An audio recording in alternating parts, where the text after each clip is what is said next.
Welcome to the Stay Ready Real Estate Podcast, your action plan for real estate success. Here, we stay ready. Staying ready is being mindful of time and actively doing the things on a daily basis so we stay prepared for the opportunities that come our way. Join your host, Emeka, as he dives into the world of real estate investing, interviewing experts and sharing actionable insights. If you enjoyed this podcast, please subscribe today. We would love to know each and every one of you. So please go to ogbonnaequity.com and click Invest with us today so we can figure out how we can get to your investing goals. What is going on? It is your host with another solo episode. And today we're going to talk about hurricanes. So if you're one of my loyal subscribers, loyal listeners, you'll realize that we didn't have an episode last week. And that is only because I had no power.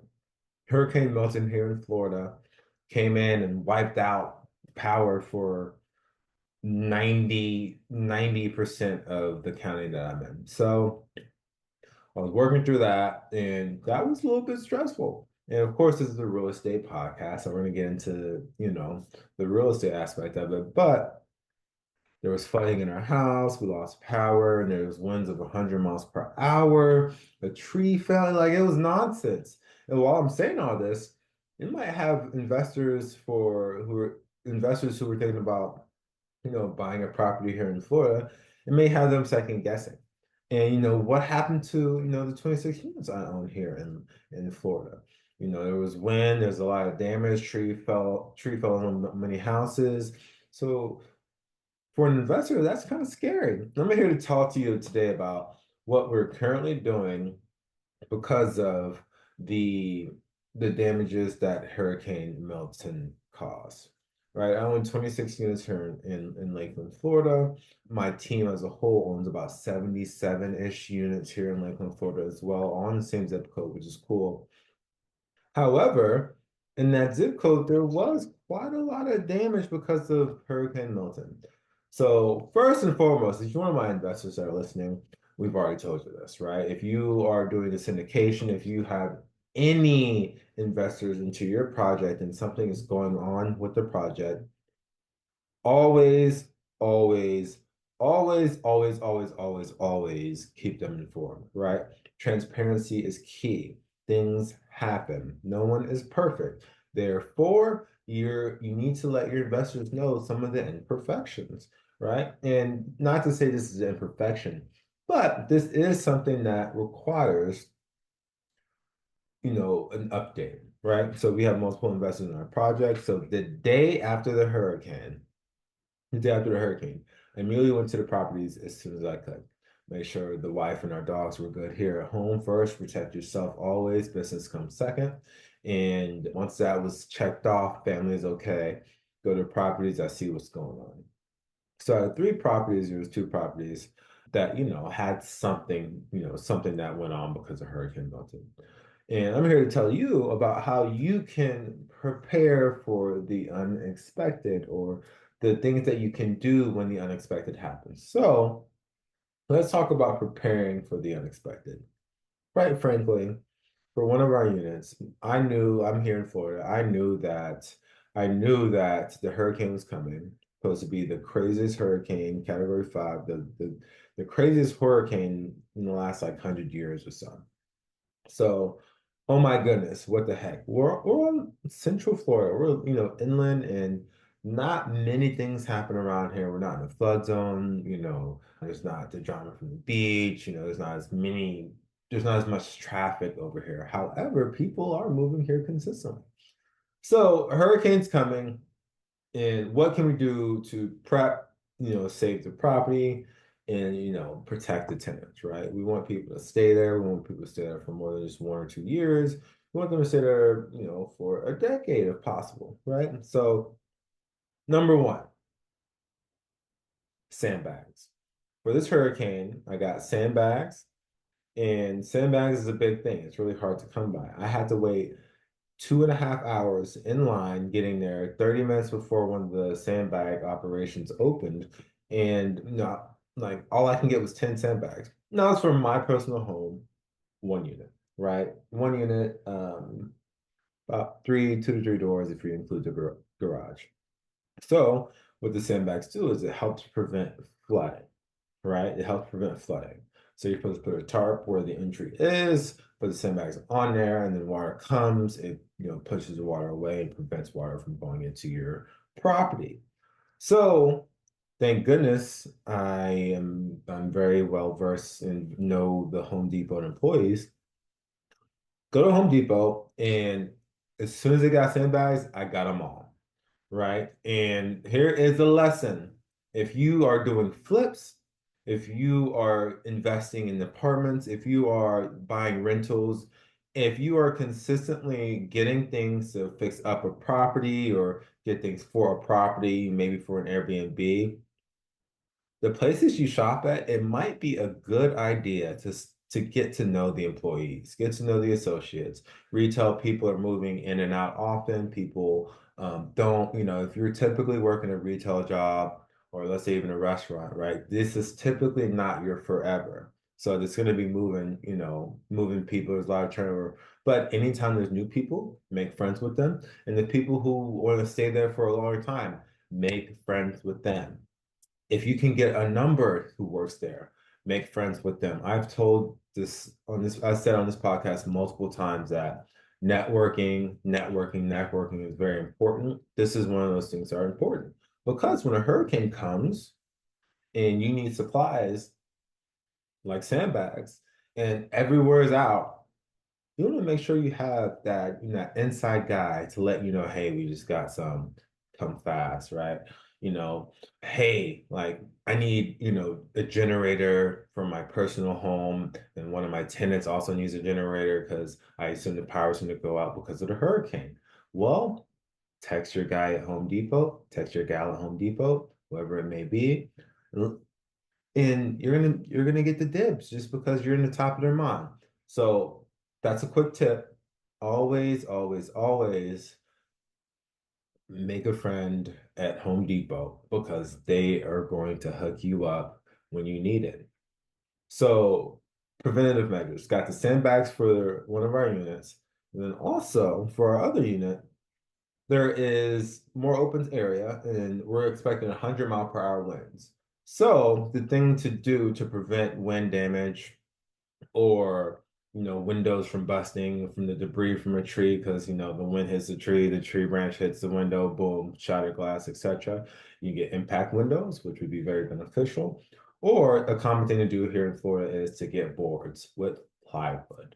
And I say that's a common thing because when you want it, when you really need it, like when a hurricane is coming, it might be hard to get, right? Where are all the stores? There's the Menards, the Lowe's, the ABC Supply, Manny Building Supply, all the big companies, hardware maybe have some as well.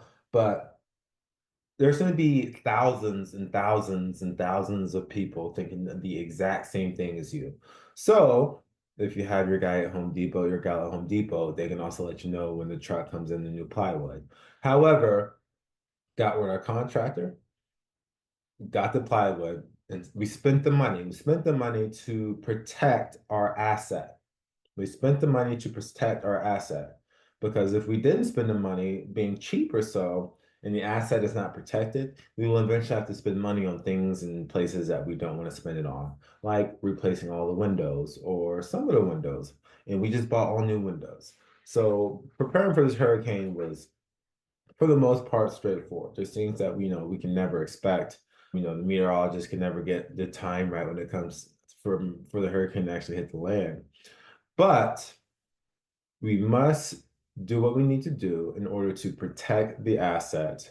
So far in this episode, I've talked about quick tip, make friends with the retailers that you usually shop at, or even if it's like Wayfair, you can find a sales rep or something, do whatever you can to have an inside source so you can rely on when you need it, as well as protecting the asset, preventative measures to protect your tenants and prepare for the worst, quite frankly. So, boom, sandbags and plywood to protect the windows and to prevent flooding. Hurricane gets here, and now I need to go look at our assets, our properties. And these assets are not only mine, they're also our investors. So I gotta take these seriously, figure out what needs to be done. So I looked at one of the properties and boom, Fortunately, the place that we got the plywood for, there was no damage. Basically, there was a lot of debris in the parking lot. If you have a broom, we can just sweep the debris, put it in the trash can. That's no big deal at all. However, in one of the other ones, some water did seep through the unit, right? Even though I got the sandbags, things are not perfect. We really can't expect. We really don't know how a hurricane is going to affect anything. So now we got now we got the sandbags and useless, throw them away. And the hurricane goes by and now there's water in the units. Oh my goodness, we have 10 units freaking out, or their things are wet, they have kids, children, or they just want to sleep in a dry area that doesn't smell like water or sewage and all that good stuff. So now we got to figure out, number one, how can we solve their immediate needs while protecting our investors and saving our investors money? Because at the end of the day, we do not have to deal out the investors, and if we spend too much, it's useless on having a deal. It just wouldn't work, and that's not good for the tenants. But go to the property. There's tenants outside, cleaning, getting water out, and what do y'all need, right? Tenants, what's going on? We gotta assess the situation. Never promise anything, right? Whenever I'm talking to these tenants and they ask me, what's going on, I tell them I'm an assistant. We're trying to do what we can. I hear your concerns. We will get to it and we'll address it as soon as we can. You can hold me to it. We are trying everything that we can to, assist your needs, right? They are paying us for a stay and they're paying us for a comfortable stay and for us to do what we're supposed to do. That's, protect them any way we can to the legal limits, et cetera, et cetera. But the water seeps through the units and not everyone's, things get wet. Water is very dangerous, right? Depending on how much water there's in there, that's in the units, it has a potential for mold.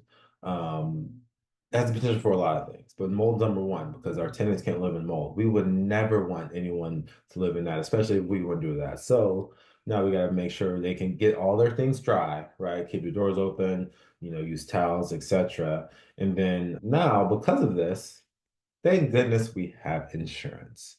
So I will be talking more about this and posting more about what's going on. But now we gotta get an adjuster, and now we're talking to different insurance companies to figure out what we can get, what they can provide for us. We can also work with FEMA. They provide assistance as well.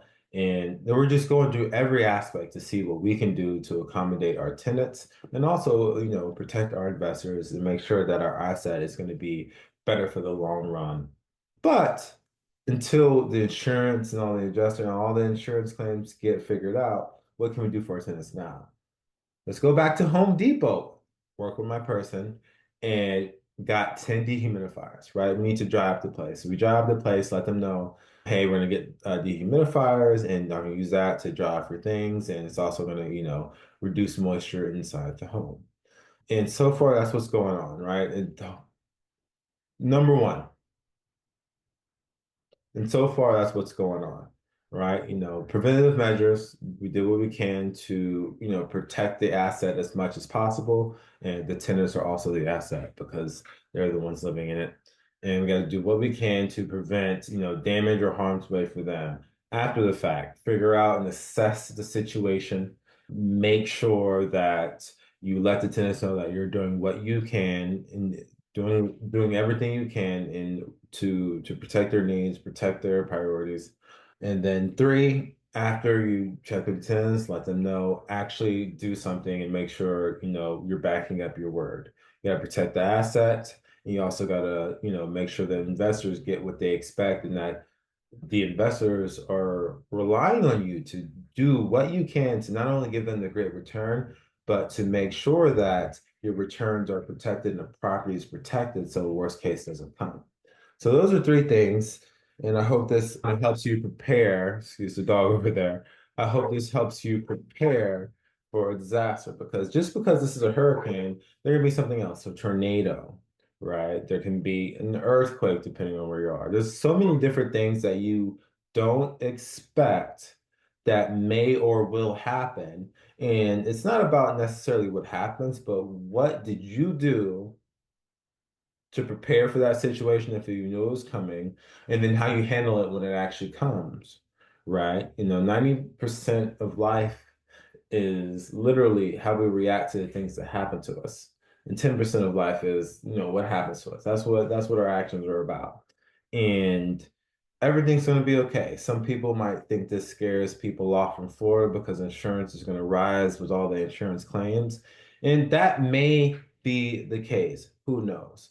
But no matter where you are in the disaster that happens in your area on an annual basis or, infrequently, there's always going to be opportunity when people, are fleeing or when people are scared of something. Warren Buffett says it. So if you live in Florida and you think that this is gonna, make you not want to invest here, or even if you're an investor who want to invest in Florida and live off, you live elsewhere and you're debating on, continuing to invest here, just remember what I just said, because just because, the hurricane just happened and we're very emotionally into it, think about this, right? The hurricane happened last Wednesday. As of today, which is Monday, it happened a couple days ago. There's still debris that needs to get picked up. Trees might still be on houses. However, debris is going to get picked up on, I think, tomorrow, actually. The trees are just going to get chopped. Insurance may go up. But because of this hurricane, we know what to do and what to expect. This is the worst hurricane that has happened in about 100 years. So that, you will rarely have to deal with it, right? And if you get a property on a mortgage of 30 years, 20 years, 25 years, whatever, that's most likely not going to happen again if you look at the numbers. And now prices might go down because they're scared of this happening again. The people who moved here from the Midwest might move back just because of that. Prices of these properties, single families to multifamily, are going to go down, and then we're going to get it for a steal. People are still moving here, jobs are still coming here, and people really still have faith in Florida. Florida's not going anywhere. We're Florida strong, as they say down here. So, like I said, remember, opportunity comes most when these kind of things happen. So, take a step back, take some breathers when something happens to you, definitely something devastating that happens to you, a deal, even in life, and then just realize what is the opportunity in this situation? How can I handle this situation and turn a negative to a positive?